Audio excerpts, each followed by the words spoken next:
नमस्कार दोस्तों, जय हिंद, वंदे मातरम। मैं आपके साथ जायसवाल सर। सभी प्यारे मित्रों का, सभी भाभी अध्यापक अध्यापिकाओं का वेलकम, अभिनंदन है दोस्तों आपके अपने परिवार शिक्षकों के परिवार जायसवाल कोचिंग सेंटर पर, पावर्ड बाई शिक्षा ही प्रकाश है। दोस्तों बात करेंगे पर्यावरण ईवीएस की, बात करेंगे एनसीईआरटी का जो प्रैक्टिस सेट नंबर 5 है दोस्तों। आज हम यहाँ पे कंप्लीट करेंगे आपका जो कंसेप्ट है स्वास्थ्य और स्वच्छता का। तो ये समझ टीटी एग्जाम में पूछे गए प्रश्नों का 50 जो प्रश्न थे आपके, तो कल हमने 25 क्वेश्चन कंप्लीट किए, आज हम 25 क्वेश्चन करेंगे। फिर नेक्स्ट जो क्लास होगी इसका नेक्स्ट कंसेप्ट क्लियर करेंगे। तो आइए दोस्तों शुरू करते हैं 25 महत्वपूर्ण बेहतरीन क्लास जो आपके 2011 से लेके 2020 तक समझ टीटी एग्जाम में पूछे गए प्रश्नों का कलेक्शन है दोस्तों। आइए दोस्तों शुरू करते हैं। पहला प्रश्न आपकी स्क्रीन पर है, भोजन, स्वास्थ्य और स्वच्छता का कंसेप्ट रहेगा। प्रश्न है दोस्तों कि इनमें से कौन सी खुराक में प्रोटीन अधिक में नहीं है, यानी ऐसा खुराक, ऐसी मात्रा जिसमें प्रोटीन की मात्रा अधिक नहीं पाई जाती है। पनीर में, शुद्ध घी में, दाल में, मांस में। सभी लोग कमेंट करेंगे, फीडबैक करेंगे सभी प्यारे मित्र, क्योंकि सिलेक्शन दोस्तों सर्वोपरि है। तो किस ऑप्शन में, किस खुराक में दोस्तों प्रोटीन अधिक मात्रा में नहीं होगा? तो सभी जानते हैं शुद्ध घी की बात करेंगे। हम घी की बात कर रहे हैं, शुद्ध घी की बात कर रहे हैं, घर के घी की बात कर रहे हैं, गांव के घी की बात कर रहे हैं। गांव में जो शुद्ध घी, जो ठीक है देसी घी जब पकता है तो महक आती है, उस घी की बात कर रहे हैं। तो उस घी में खुराक में प्रोटीन अधिक नहीं होता। शुद्ध घी में प्रोटीन की मात्रा शून्य होती है दोस्तों, अर्थात घी में प्रोटीन का स्रोत होता ही नहीं है। जबकि दाल में प्रोटीन की मात्रा 20 से लगभग 35% तक, मांस में 8 से 20% और पनीर अर्थात चीज में लगभग 9% होती है। तो सबसे ज़्यादा दाल में होती है यहाँ पर, और सबसे ज़्यादा कहा जाए तो आपके सोयाबीन में होती है, 40 से लेके 45% तक की मात्रा होती है। अब देखते हैं दोस्तों अगला प्रश्न। सभी प्यारे मित्र कमेंट करेंगे, फीडबैक करेंगे, क्योंकि सिलेक्शन दोस्तों सर्वोपरि है। बाद में मत कह दीजिएगा काश, काश दोस्तों जायसवाल सर की क्लास हमने ले लिया होता, फिर बाद में काश शब्द मत लगाइएगा। इसलिए एग्जाम के पहले सारे कंसेप्ट क्लियर कर लीजिए, क्योंकि काश शब्द हमें नहीं सुनना, हमें केवल सिलेक्शन चाहिए। सुमेलित करना है दोस्तों, कटे हुए घाव में सामान्य ज्वर, आंख की सूजन, दांत का दर्द। सभी प्यारे मित्र कमेंट करेंगे। तो कटे घाव में क्या आपका यहाँ पे उपचार किया जाएगा? सामान्य ज्वर में क्या उपचार किया जाएगा? आंख के सूजन में या दांत के दर्द में क्या क्या उपचार किया जाएगा? सभी प्यारे मित्र कमेंट करेंगे, फीडबैक करेंगे। तो कटे घाव में क्या लगाया जाता है? सभी प्यारे मित्र जानते हैं, हल्दी का चूर्ण हो गया। सामान्य ज्वर के लिए क्या करते हैं? मेथी के बीजों की चाय पीते हैं। और आंख में सूजन आ जाए तो ताजे धनियों के बीजों से उसको लेप करते हैं। और दांत में दर्द अर्थात हींग की बात करेंगे। ये आपका कटे हुए घाव हल्दी, सामान्य ज्वर के लिए मेथी के बीजों की चाय, आंख की सूजन के लिए ताजे धनियों के बीज का लेप, और दांत के दर्द के लिए हींग का चूर्ण वहीं पर दांत पर रख लेते हैं। राइट ऑप्शन आपकी स्क्रीन पर है। अगला प्रश्न लाजवाब है, समझ टीटी एग्जाम में बार बार टीटी एग्जाम में रिपीट हुआ है दोस्तों। प्लेग की बात कर रहे हैं, प्लेग है दोस्तों, ठीक है। ये प्लेट मत समझ लीजिएगा कि नाश्ता वाला प्लेट है, ये तो नाश्ता वाला प्लेट नहीं है। जी हाँ दोस्तों, ये आपका प्लेग की बात करेंगे। ये रोग है दोस्तों, ये विषाणु जनित रोग है, कवक जनित है, जीवाणु जनित है या खनिज जनित है? सभी प्यारे मित्र कमेंट करेंगे, फीडबैक करेंगे, क्योंकि दोस्तों सिलेक्शन यहाँ पे सर्वोपरि है। हर एक कंसेप्ट, हर एक क्लास आपके सेशन आपके सिलेबस के अकॉर्डिंग है। तो प्लेग दोस्तों क्या है? प्लेग आपका दोस्तों एक जीवाणु जनित बीमारी कहलाती है, जिसे हम क्या बोलते हैं? सभी लोग कमेंट करेंगे। दोस्तों यह एक संक्रामक रोग होता है, इन्फेक्शन की बात करेंगे, जो आपके पास्टुरेला पेस्टिस नामक जीवाणु के कारण फैलता है। और इससे क्या होता है? मानव का फेफड़ा यानी ह्यूमन लंग्स की बात करेंगे, प्रभावित होता है। तो प्लेग से क्या होता है? मानव का जो फेफड़ा प्रभावित होता है। प्रश्न आ सकता है, प्लेग से प्रभावित होने वाला मानव का अंग कौन सा है? तो वह फेफड़ा या लंग्स की बात करेंगे। और चूहा यानी रैट प्लेग का रोग का वाहक होता है, और इसका अन्य नाम ब्लैक डेथ भी है। अब आप बोलेंगे सर प्लेग तो आया नहीं था, आपने प्लेग पढ़ाया था। दोस्तों प्लेग का अन्य नाम भी है ब्लैक डेथ, जिसे बोलते हैं टाउन पेस्ट बोलते हैं। इसके दो नाम और हैं। और आदमी को यह रोग प्रत्यक्ष संसर्ग अथवा पिस्सू से लगता है। यह तीव्र गति से बढ़ता है और कभी कभी निमोनिया का रूप भी धारण कर लेता है। यह आपका प्लेग ही है दोस्तों, बहुत ही खतरनाक होता है। अगला प्रश्न है आपकी स्क्रीन पर है कि ज्वर नियंत्रण में आमतौर पर सबसे अधिक प्रयोग की जाने वाली औषधि है। ज्वर को नियंत्रित करना, तापमान को नियंत्रित करना, आपके जो शरीर के तापमान है उसको नियंत्रित करना है, सबसे अधिक प्रयोग किया जाता है। ब्रूफेन, बी कॉम्प्लेक्स, पैरासीटामोल या लिव 50। सभी प्यारे मित्र कमेंट करें। हम ब्रूफेन किसके लिए होता है? दर्द के लिए होता है। बी कॉम्प्लेक्स की बात करेंगे, हड्डी के लिए होता है, बढ़ने के लिए होता है। लेकिन लिव 50 ये लीवर के लिए होता है, डाइजेशन के लिए होता है दोस्तों। लीवर 50 यानी लिव 50। हम बात करेंगे पैरासीटामोल का। घर में जब भी होता है ठीक है, माता पिता की अगर बुखार आ गया बच्चे का तो कहते जाओ बच्चों पैरासीटामोल की गोली जो है, मेडिसिन जो है, टेबलेट है, जाओ मेडिकल से ले आओ, दुकान से ले आओ, किराना की दुकान से ले आओ, लेकिन ले आओ, बुखार बहुत ज़्यादा है, तपन बहुत ज़्यादा है शरीर में। तो ज्वर नियंत्रण आमतौर पर सबसे अधिक प्रयोग की जाने वाला पैरासीटामोल होता है दोस्तों। बच्चा बच्चा जानता है, हर एक घर में आपका उपयोग होता होगा, हो सकता है आपके घर में रखा भी हो। अगला प्रश्न है कि कौन सा स्वास्थ्य अस्थियों के लिए आवश्यक है? ऐसा स्वस्थ बताइए जो अस्थियों के लिए आवश्यक है। Potassium, vitamin K, calcium, vitamin E, calcium, vitamin C, calcium, vitamin D. तो कैल्शियम तो सभी लोग जानते हैं कि यह स्वस्थ अस्थियों यानी अच्छा, अगर आपको हड्डियां मजबूत हड्डी चाहिए उसके लिए कैल्शियम की जरूरत होती है। साथ ही साथ दोस्तों विटामिन डी की भी जरूरत होती है, क्योंकि कैल्शियम और विटामिन डी हड्डियों के स्वास्थ्य के लिए आवश्यक होते हैं। इसके अलावा कैल्शियम दांतों के लिए भी आवश्यक है, और कैल्शियम की कमी से हड्डी व दांत कमजोर हो जाते हैं, जिनका भरपूर में उपयोग कीजिएगा।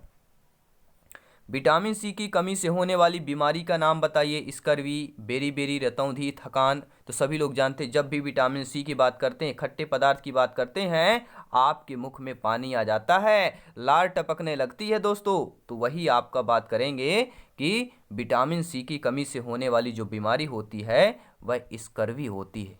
जी हाँ दोस्तों, हम स्कर्वी की बात करेंगे। दोस्तों इसमें दांत के मसूड़े से खून आने लगते हैं, जख्म घाव जल्दी नहीं भरते हैं, और विटामिन सी का रासायनिक नाम क्या है? एस्कॉर्बिक एसिड होता है, और यह खट्टे पदार्थों में पाया जाता है। आंवले में सबसे ज़्यादा विटामिन सी पाया जाता है। अगला प्रश्न आपकी स्क्रीन पर है, वायरस संक्रमण से होने वाला रोग। ऐसा रोग जो वायरस के संक्रमण से होता है। टाइफाइड, कालरा, जुखाम, मलेरिया। आपको ओपिनियन, आपका फीडबैक क्या कहता है? सभी प्यारे मित्र कमेंट करेंगे, फीडबैक करेंगे दोस्तों, क्योंकि सिलेक्शन यहाँ पर सर्वोपरि है। वायरस संक्रमण होने वाला रोग क्या होगा? सभी प्यारे मित्र कमेंट करेंगे। सभी लोग जानते हैं हम जुखाम की बात कर रहे हैं। जुखाम जो होता है दोस्तों, ये क्या होता है? वायरस। कहते हैं ना घर में किसी को जुखाम हो उसका जूठा क्या पानी वानी नहीं पीना चाहिए। बोलते हैं ना घर में अगर किसी व्यक्ति को जुखाम हो गया, अगर जो भी संपर्क में रहते हैं परिवार है, तो लगभग सभी परिवार में यानी सभी परिवार के सदस्यों को जुखाम हो जाता है। ये केवल कारण यही है वायरस के संक्रमण के कारण। और भी दोस्तों जैसे टाइफाइड, कालरा, मलेरिया, यह जल जनित रोग है। नोट कर लेंगे, जल जनित रोग कौन है? टाइफाइड, कालरा, मलेरिया, यह जल जनित रोग है। जुकाम ऊपरी श्वसन तंत्र का आसानी से फैलने वाला संक्रामक रोग है। इसके लक्षणों में खांसी, गले की खराश, नाक का स्राव, ज्वर आता है, और ये आमतौर पर 1 सप्ताह में समाप्त भी हो जाता है। और इसका मुख्य जो विषाणु होता है वह दोस्तों राइनो वायरस होता है। सभी लोग नोट कर लेंगे। अगला प्रश्न है, आई होप दोस्तों सभी प्यारे मित्र वीडियो को लाइक अवश्य कर लिया होगा, क्योंकि सिलेक्शन दोस्तों पर ही है। बहुत बहुत धन्यवाद सभी प्यारे मित्रों का फीडबैक देने के लिए। अगला प्रश्न है दोस्तों कि समुद्री शैवाल किसका महत्वपूर्ण स्रोत है? क्लोरीन, आयोडीन, ब्रोमीन या लोहा। हम बात कर रहे हैं समुद्री शैवाल किसका महत्वपूर्ण स्रोत होगा? तो सभी लोग जानते हैं दोस्तों, हम बात कर रहे हैं आयोडीन की बात कर रहे हैं।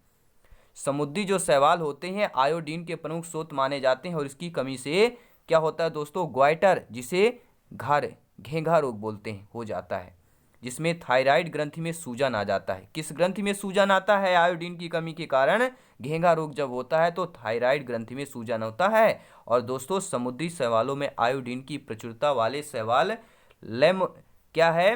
लेमिनेरिया या सिवार, यह व्यापक रूप से चिकित्सा में प्रयोग किया जाता है। तो ये भी प्रश्न आ सकता है कि समुद्री शैवालों में आयोडीन की प्रचुरता वाले शैवाल का नाम बताइए। तो वह शैवाल का नाम है लेमिनेरिया या सिवार। सभी लोग नोट कर लेंगे। हर एक क्वेश्चन, हर एक कंसेप्ट इंपॉर्टेंट है, क्योंकि यहाँ से प्रश्न पूछे जा सकते हैं, कोई अन्य प्रश्न भी पूछा जा सकता है, इसलिए कंसेप्ट भी इंपॉर्टेंट है।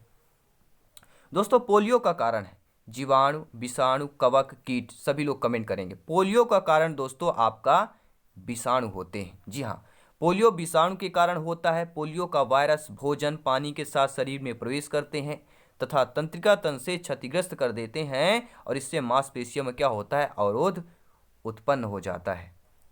अगला प्रश्न है जल जनित रोग। अभी हमने पिछले ही क्वेश्चन में ऊपर में बात किया था जल जनित रोग का, ठीक है, टाइफाइड, ये सारी चीज़ें आपको बताई थी। तो अतिसार, छोटी माता, रक्ताल्पता, मस्तिष्क ज्वर। तो सभी लोग जानते हैं जल जनित जो रोग होता है वह आपका अतिसार कहलाएगा। जल जनित बीमारियां जल में उपस्थित सूक्ष्म जीवों जैसे जीवाणु, विषाणु और अमीबा के कारण होता है। अतिसार रोग जल के द्वारा उत्पन्न होता है, जबकि छोटी माता मस्तिष्क ज्वर जो होता है यह विषाणु यानी वायरस के द्वारा तथा रक्ताल्पता लोहे की कमी के कारण होता है। सभी लोग नोट करेंगे जल जनित बीमारियां किसके कारण होती हैं दोस्तों, यह जीवाणु, विषाणु तथा अमीबा के कारण होती हैं। लेकिन अतिसार रोग जो होता है जल से उत्पन्न होता है, जबकि छोटी माता मस्तिष्क ज्वर क्या होता है, विषाणुओं के कारण होता है।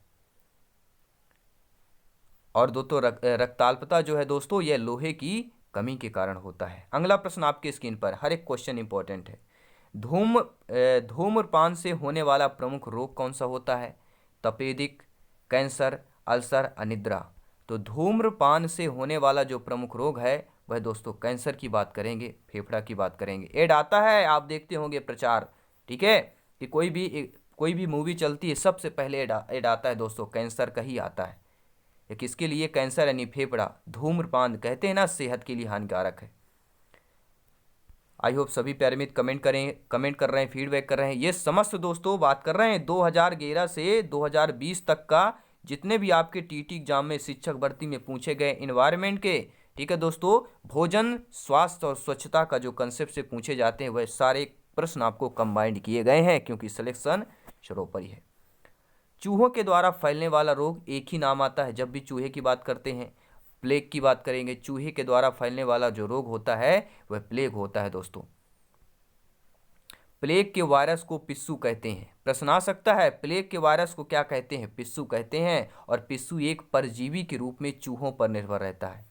प्लेग से शरीर के फेफड़े तथा लाल रक्त कणिकाएं प्रभावित होती हैं। तो प्लेग से क्या क्या प्रभावित होता है, शरीर का फेफड़ा और लाल रक्त कणिकाएं यानी रेड ब्लड ब्लैंक की बात करेंगे, आरबीसी। अगला प्रश्न आपकी स्क्रीन पर है कि रोनाल्ड रास का संबंध निम्न में से किससे है, हैजा, चेचक, मलेरिया या ट्यूबरक्लोसिस। सभी लोग कमेंट करेंगे। तो दोस्तों राइट आंसर क्या हो जाएगा, सभी लोग जानते हैं मलेरिया की बात करेंगे। रोनाल्ड रास का संबंध दोस्तों मलेरिया से है, क्योंकि रोनाल्ड रास प्रसिद्ध ब्रिटिश चिकित्सक थे जिन्हें 1902 में मलेरिया बुखार के परजीवी प्लाज्मोडियम की खोज के लिए चिकित्सक नोबेल पुरस्कार दिया गया था। कब दिया गया था दोस्तों, 1902 में। किसको दिया गया था, रोनाल्ड रास को दिया गया था। मलेरिया मादा एनाफिलीज मच्छर के काटने से होता है, जो एक परजीवी को मनुष्य के शरीर में छोड़ता है, जिसमें रोगी को सर्दी और सिर दर्द के साथ साथ बुखार भी आता है, और सभी लोग जानते हैं। और मलेरिया का उपचार जो है सिनकोना वृक्ष की छाल से प्राप्त कुनैन नामक औषधि का उपयोग मलेरिया के उपचार में किया जाता है। यह भी प्रश्न आया है, बहुत बार पूछा गया है। अगला प्रश्न है कौन सा संक्रामक रोग नहीं है, सभी लोग कमेंट करेंगे। संक्रामक रोग कौन सा नहीं है, सभी प्यारे मित्र कमेंट करेंगे। डेंगू की बात करेंगे, पोलिया, मलेरिया, टिटनिस। सभी जानते हैं कि डेंगू ये भी एक संक्रामक रोग है, मलेरिया भी संक्रामक है और पोलियो, ये तीनों संक्रामक रोग हैं। लेकिन अगर टिटनिस की बात करें दोस्तों, यह टिटनिस आपका संक्रामक रोग नहीं है। टिटनिस दोस्तों जो होता है यह रोग में कंकाल पेशियों को नियंत्रित करने वाली एक तंत्रिका कोशिका को प्रभावित करता है, जो टिटनिस होता है। तथा बैक्टीरियम और आपका क्लास्ट्रीडियम नामक आपका जो बैक्टीरिया से होता है। और टिटनिस का अन्य नाम धनुष्टंकार है या लांजा भी है। प्रश्न आ सकता है टिटनिस के अन्य नाम क्या है, तो धनुष्टंकार और लांजा है। नोट कर लेंगे सभी प्यारे मित्र। हर एक क्वेश्चन, हर एक फीडबैक, हर एक कंसेप्ट इंपॉर्टेंट है। सभी में प्यारे मित्रों को जय हिंद, वंदे मातरम। दोस्तों इंकलाब जिंदाबाद। एनर्जी डाउन नहीं करना है, सिलेक्शन बरकरार रहेगा। जी हाँ, डेंगू रोग वाहक है दोस्तों एडीज मच्छर, क्यूलेक्स मच्छर, घरेलू मक्खी या एनोफ्लीज मच्छर। हमने जब ये कंसेप्ट किया था वहाँ पर एक क्वेश्चन आया था दोस्तों, डेंगू रोग वाहक होता है किसका होता है, तो सभी लोग जानते हैं एडीज मच्छर की बात करेंगे। डेंगू रोग एडीज मादा मच्छर के काटने से होता है। एडीज मच्छर को टाइगर मच्छर भी कहते हैं। नोट कर लेंगे, एडीज मच्छर को और किस नाम से जाना जाता है, टाइगर मच्छर के नाम से जाना जाता है और एक विषाणु जनित रोग है। डेंगू कैसा है? विषाणु जनित रोग है और डेंगू के बुखार में रोगी को ठंड लगने के साथ साथ तेज बुखार भी आता है और इसके अलावा आंखों में सूजन, सिर दर्द, जोड़ों में दर्द रहता है और इसलिए डेंगू को हड्डी तोड़ बुखार भी कहते हैं। भैया हड्डी तोड़ बुखार किसको कहते हैं? आपको डेंगू को ही कहते हैं। अगला प्रश्न आपके स्क्रीन पर है कि छोटी माता एवं रेबीज रोग का कारण होता है वायरस होता है, प्रोटोजोआ होता है, बैक्टीरिया होता है या निमेटोड होता है? तो दोस्तों छोटी माता एवं रेबीज रोग किसके कारण होता है? सभी प्यारे मित्र कमेंट करेंगे, फीडबैक करेंगे। छोटी माता एवं रेबीज किसके कारण होता है? सभी प्यारे मित्र जानते हैं यह एक वायरस के कारण होता है। किसके कारण होता है दोस्तों? वायरस की बात करेंगे। छोटी माता एड्स एवं रेबीज रोगाणु यानी वायरस के कारण होते हैं, सॉरी विषाणु। ये रोग जो हैं छोटी माता एड्स रेबीज, ये रोग जो दोस्तों विषाणु यानी वायरस के द्वारा होते हैं। विषाणु को ही वायरस कहते हैं। विषाणु ये नोट कर लें, विषाणु और वायरस सेम है। और आत्रशोथ यानी बात करेंगे, पेचिस की बात करेंगे, ये रोग जो है दोस्तों प्रोटोजोआ यानी अमीबा के कारण, और टाइफाइड सभी लोग जानते हैं यह बैक्टीरिया के कारण होता है।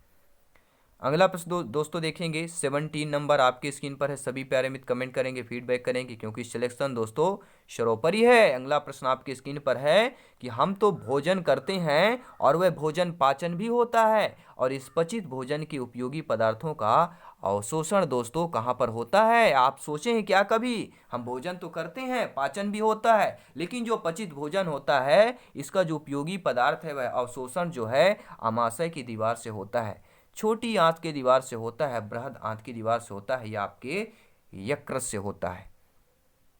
तो राइट ऑप्शन सभी लोग जानते हैं। क्या जानते हैं दोस्तों? यह छोटी आंत के दीवारों से होता है। जो उपयोगी भोजन के पदार्थ का अवशोषण, शरीर में पचे हुए भोजन के उपयोगी पदार्थों का अवशोषण छोटी आंत की दीवारों से होता है और पचा हुआ भोजन अवशोषित होकर छोटी आंत यानी कि क्षुद्रांत की दीवार में स्थित वाहिकाओं में चला जाता है और छोटी आंत की आंतरिक भित्ति पर अंगुली के समान उभरी हुई संरचनाएं होती हैं जिन्हें दीर्घरोम अथवा रसांकुर कहते हैं। ये नोट कर लेंगे कि छोटी आंत में आंतरिक भित्ति पर उंगली के समान उभरी हुई संरचनाएं को क्या कहते हैं? दीर्घरोम या आपका रसांकुर कहते हैं। और दीर्घरोम पचे हुए भोजन के अवशोषण हेतु तल क्षेत्र बढ़ा देता है। अगला प्रश्न है इनमें से कौन सा कथन गलत है? नकारात्मक नेगेटिव प्रश्न बताएंगे सभी प्यारे मित्र। कि क्विनीन जो कि एक मलेरिया की औषधि है सिनकोना नामक पौधे से प्राप्त होती है। चावल वनस्पति तेल का अच्छा स्रोत है, यही गलत है। चावल वनस्पति तेल का अच्छा स्रोत नहीं होता है। क्या होता है प्यारे मित्रों? धान की भूसी होती है। नोट कर लेंगे, यहाँ पर गलती हो जाती है। तो धान की दोस्तों जो भूसी होती है वह आपका वनस्पति तेल का अच्छा स्रोत होता है, ना कि चावल। तो आपका बी ऑप्शन जो है गलत हो जाएगा। और दालों में प्रोटीन प्रचुर मात्रा में पाया जाता है, सभी लोग जानते हैं। हरी सब्जियां विटामिन और खनिज लवणों अच्छा स्रोत है, ये भी जानते हैं, लेकिन बी ऑप्शन जो है गलत दिया गया है। अगला प्रश्न देखेंगे 19 नंबर 19वां प्रश्न क्या कह रहा है कि दूध का पाश्वीकरण कैसे किया जाता है? 100 डिग्री सेल्सियस पर 15 मिनट तक गर्म करें, फिर 90 डिग्री सेल्सियस पर 5 मिनट गर्म करें, या 100 डिग्री सेल्सियस पर 15 मिनट गर्म करें, या 90 डिग्री सेल्सियस पर 32 मिनट तक गर्म करते रहें, या 71 डिग्री 15 मिनट, या 62 डिग्री 5 सेकंड। या सभी प्यारे मित्र कमेंट करेंगे कि 71 डिग्री पर 15 सेकंड या 62 डिग्री पर 32 मिनट तक गर्म करेंगे। राइट ऑप्शन क्या हो जाएगा दोस्तों? दूध का पाश्वीकरण जो किया जाता है वो आपका डी ऑप्शन ध्यानपूर्वक देखिएगा कि 71 डिग्री सेल्सियस को 15 सेकंड तक करेंगे या 62 डिग्री सेल्सियस पर 32 मिनट तक गर्म करेंगे। डी ऑप्शन सही हो जाएगा। दूध का पाश्वीकरण करने से दूध में उपस्थित जो जीवाणु या बीजाणु होते हैं वह मृत हो जाते हैं, जिससे दूध आपका सेफ रहता है। मलेरिया रोग वाहक होता है दोस्तों किसके कारण से? प्लाज्मोडियम फाल्सीपेरम, एंट अमीबा, रिट्रोवायरस या आपके सल्मोनेला। सभी लोग कमेंट करें। मलेरिया रोग होता है दोस्तों, सभी लोग जानते हैं, वह होता है प्लाज्मोडियम फाल्सीपेरम की बात करेंगे। मलेरिया एक वाहक जनित रोग है। यह रोग प्लाज्मोडियम फाल्सीपेरम नामक प्रोटोजोआ परजीवी के कारण होता है। मलेरिया के परजीवी का वाहक मादा एनोफ्लिज सभी लोग जानते हैं मच्छर है, और इसके काटने पर मलेरिया के परजीवी लाल रक्त यानी आरबीसी में प्रवेश करके बहुगुणित होते हैं, जिससे रक्तहीनता यानी एनीमिया के लक्षण उभरते रहते हैं। 5 क्वेश्चन और हैं। जी हाँ दोस्तों, इस कंसेप्ट में 5 क्वेश्चन है, लाजवाब प्रश्न है। फिर हम अगला चैप्टर शुरू करेंगे। अगला चैप्टर रहेगा दोस्तों, सभी प्यारे मित्र कमेंट करेंगे, अगला चैप्टर जो रहेगा वह आवास का रहेगा। अगला चैप्टर आवास का रहेगा, पेड़ पौधे रहेंगे उस पर, सभी प्यारे मित्र कमेंट करेंगे। दोस्तों अगर आपने टेलीग्राम पर अभी भी ज्वाइन नहीं किया तो जरूर ज्वाइन करें। नोट्स पीडीएफ फाइल प्राप्त करने के लिए टेलीग्राम में सर्च करें जायसवाल कोचिंग सेंटर, लिंक भी मिल जाएगा। या दोस्तों साथ ही साथ इंस्टाग्राम पर भी जायसवाल सर को फॉलो कर सकते हैं, अपने परिवार जायसवाल कोचिंग सेंटर को फॉलो कर सकते हैं। वहां पर आप डायरेक्टली मैसेज कर सकते हैं, ठीक है, अपनी समस्या से डिस्कस कर सकते हैं। तो कौन सी बीमारी दूषित जल पीने से फैलती है? एड्स, टाइफाइड, एनीमिया, टिटनेस, सभी प्यारे मित्र कमेंट करेंगे। दोस्तों दूषित जल पीने से जो बीमारी फैलती है वह टाइफाइड, हम कई बार बात कर चुके हैं दोस्तों। जी हाँ, टाइफाइड रोग दूषित जल पीने से फैलता है। इसमें आंत का बुखार भी इसी कहते हैं। टाइफाइड को क्या दूसरा नाम आंत का बुखार है। सभी लोग कमेंट करेंगे। अगला प्रश्न आपकी स्क्रीन पर है, तंबाकू की आदत किससे होती है? कोकीन, कैफीन, निकोटीन या हिस्टामिन की बात करेंगे। हम पूछ रहे हैं दोस्तों तंबाकू की आदत की पूछ रहे हैं, किससे होती है? तंबाकू की आदत सभी लोग कमेंट करेंगे किससे होती है दोस्तों, सभी लोग जानते हैं वह आपका निकोटीन की बात करेंगे।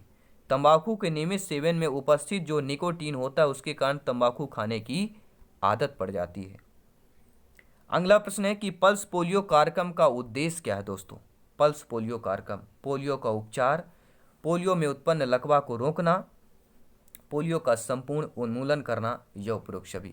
तो पल्स पोलियो जो कार्यक्रम का उद्देश्य है दोस्तों वह है कि पोलियो का संपूर्ण उन्मूलन करना।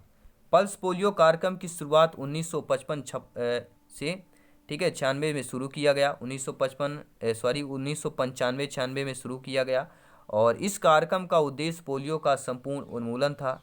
24 फरवरी 2012 को भारत को पोलियो मुक्त घोषित कर दिया गया। ये प्रश्न आ सकता है कि भारत को पोलियो मुक्त घोषित कब किया गया था? 24 फरवरी 2012 को भारत को पोलियो मुक्त घोषित किया गया है। और पल्स पोलियो कार्यक्रम का ब्रांड एम्बेसडर महानायक अमिताभ बच्चन को नियुक्त किया गया था। अगला प्रश्न है, निम्नलिखित में से कौन सा अलग समूह से संबंधित है? स्कर्वी, रिकेट्स, रतौंधी, रेबीज, सभी लोग कमेंट करेंगे। आपको ये तीन जो लिखी हुई हैं, स्कर्वी, रिकेट्स, रतौंधी, ये सेम, लेकिन रेबीज जो है ये किसके काटने से होता है? सभी लोग जानते हैं कुत्ते के काटने से रेबीज नामक रोग होता है। जो कि आपके स्कर्वी, रिकेट्स, रतौंधी जो रोग है यह दोस्तों स्कर्वी विटामिन सी की कमी कारण होता है, और रिकेट्स विटामिन डी की कमी कारण, और रतौंधी विटामिन ए की कमी के कारण होता है। लेकिन रेबीज ये दोस्तों एक कुत्ते के काटने से होता है। अगला प्रश्न आपकी स्क्रीन पर है, इनमें से कौन सा 100% खुले में शौच से मुक्त या ओडीएफ राज्य है? ओडीएफ राज्य कौन सा है? सभी लोग कमेंट करेंगे। ओडीएफ राज्य, शौच से मुक्त, खुले शौच से मुक्त, सॉरी दोस्तों, खुले 100% खुले शौच से मुक्त ओडीएफ राज्य आंध्र प्रदेश, असम, केरल, तमिलनाडु, और भी ऑप्शन आ सकते हैं, मध्य प्रदेश, उत्तर प्रदेश, राजस्थान। इनका तो आ ही नहीं सकता, इतनी जनसंख्या है कि जानते हैं कि ऐसा तो पॉसिबल ही नहीं है दोस्तों, लेकिन ज़्यादा कुछ कहूँगा नहीं इसके बारे में। तो 100% खुले में शौच मुक्त या ओडीएफ राज्य जो है दोस्तों यहाँ पर आपका केरल की बात करेंगे। और भी 2 राज्य हैं, जी हाँ, ओडीएफ में और भी 2 राज्य हैं, भारत का सिक्किम, हिमाचल प्रदेश और केरल। ये 3 ऐसे राज्य हैं जो 100% खुले से शौच मुक्त या ओडीएफ राज्य कहलाते हैं। तो दोस्तों ये 25 प्रश्न आपको कैसे लगे? बेहतरीन, लाजवाब बताइएगा। परिवार, फैमिली का चैप्टर हुआ, भोजन, स्वास्थ्य, स्वच्छता का चैप्टर कंप्लीट हो गया, कंसेप्ट भी कंप्लीट किए, और इससे रिलेटेड जो अभी तक टीटी एग्जाम शिक्षक भर्ती में पूछे गए प्रश्न हैं उन सभी प्रश्नों को भी डिस्कस कर लिया। यानी तैयारी जो 30-30 की चल रही बिल्कुल फुल चल रही है। जी हाँ, फुल तौर पर, जी हाँ, क्योंकि सिलेक्शन सर्वोपरि है। और जो नेक्स्ट क्लास रहेगा वो सभी लोग जानते हैं क्या रहेगा दोस्तों, आवास, पेड़ पौधे से संबंधित आपकी क्लास रहेगी। तो सभी मित्रों को जय हिंद, वंदे मातरम। नेक्स्ट क्लास जरूर आप विजिट कीजिए, ठीक है। पहली बार विजिट कर रहे हैं तो अपने परिवार को जरूर सब्सक्राइब करें, या आपका अपना परिवार है, साथ ही साथ इंस्टाग्राम पर जरूर फॉलो करें। जय हिंद, वंदे मातरम।